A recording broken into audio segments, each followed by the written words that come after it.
Um, it's a very difficult question to answer, but my coach is Ans Bueta. She's 75, 74 years old now. Um, she's had quite a lot of quality athletes over the years, and people that I personally look up to as well, and people that played a role in drawing me to her training group today.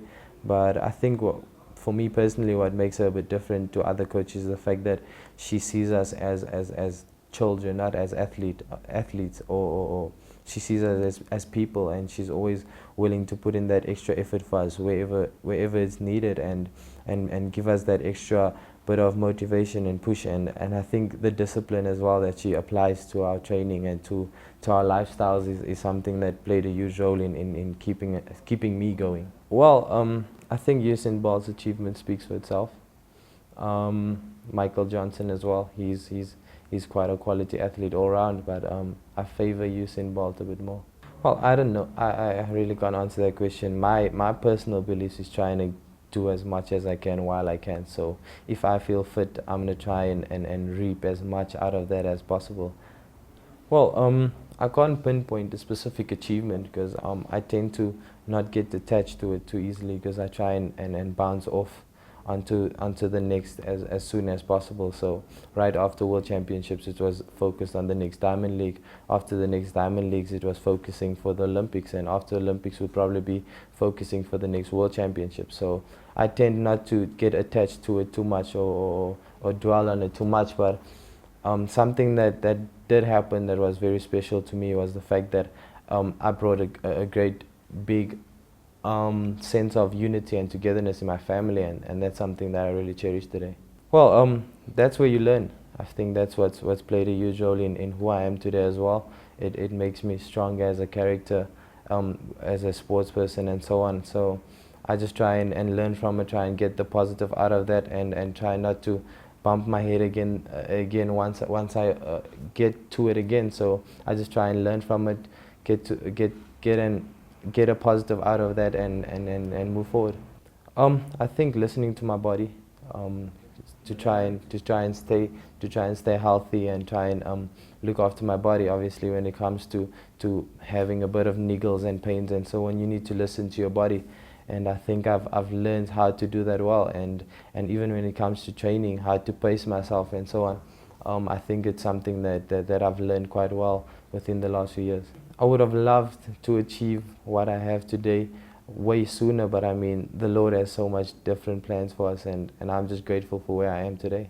Well, I've got, I think it's around about four qualities that I think plays a huge role when it comes to me being confident when it comes to a race. I think the first one would probably be my spiritual strength.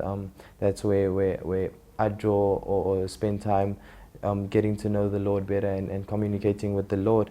And another thing that I feel is very important is my physical health, looking after myself, feeling good, feeling in shape, which also plays a huge role in my confidence. And then I'll go to the mental side, which is obviously sitting down, getting to know myself better, getting to see what turns me on when it comes to races, and what brings me down, and getting to know what gets me in good shape when it comes to athletics mentally. And then I think the last one would be probably my friendship, the people that I associate myself with, the people that I'm always around. I think if they all positive and then they can push me forward, I think that's the people that plays a huge role in my confidence. So that's the four elements I always try and draw back to when. Well, mornings I'll wake up, gym around about an hour and a half. I'll try and get some good quality gym in and some rehab gymming. So it's all about the strength, obviously, and then it's looking after that little areas that a lot of people tend to neglect. And later on would be the pure track session, which my coach is normally in charge of. So that's the physical running, endurance, or speed, or whichever else. And I think just before I'll go to bed after a shower, take a nice stretch and try and focus on again a few minor things that I think is very important for me to focus on. Very lazy eater, but I try and keep it as basic as possible. So it's the breakfast, lunch, and supper. Try and keep it as healthy as possible. There is days where I have a few cheat days or so on, and draw towards the bad habits. But in general, I try and eat as healthy as possible. Well, it really opened up my eyes to so much more. It really made me believe in so much more for myself. I really started thinking that I can try and reach to things that's never been done before. So I think that's what it did to me, and it really put me in a comfortable position knowing that Olympics is close by as well. Well, it's really nice knowing that I can write my name up there with great sprinters like what we spoke about today earlier. So it's really nice knowing that I've put my name out there in history as well, and I think I would love it to spark something in South African athletics as well, that so much more South African athletes can try and do it as well. Very good shape, feeling very confident, but obviously it's a new competition, new event, new day, so it's all about me being in best shape as possible when it gets there. Like I said earlier, I'd love to repeat what I did last year and get the gold. Biggest competition, anyone. I mean, if you look at what I did last year, was I a favorite? Not at all. So I wouldn't write anyone off when it comes to the 400-meter final. Well, the 400 meters is where I'm focusing.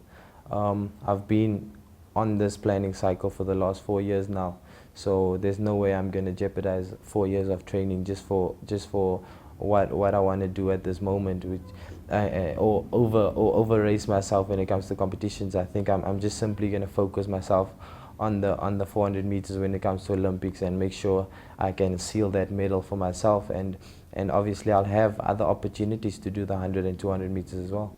Well, I'd love to start my own foundation, and I've got so much more business ideas out there that I'd love to invest in and so on. But at this very moment, I feel very passionate about starting my own foundation. Well, I don't really just want to give back to the community. I want to try and have a cycle where I don't just give them the means, but I keep them motivated and I keep them going.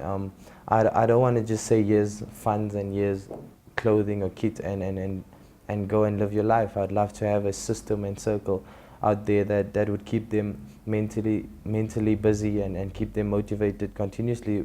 So I'd have a few elements that I have planned out, or I have a few ideas that I'd like to do that would keep them going. So because you see so much athletes out there, or so much talented people out there that would go out and go to their music school, or they'll go out to training, or they do this and that, and when it comes to nighttime they'll go out clubbing and so on. So I just want to try and keep them motivated and in a positive space all the time. Well, to me personally, I feel that everything that I have today was because God's given me the opportunity and He's blessed me with the talent. So first of all, the first thing that I can say is give the glory to God and always put God first, and whatever challenge you go through, leave it in God's hands. And also, I think by closing off, I'd love to say that you should never give up on your dreams, no matter what it is.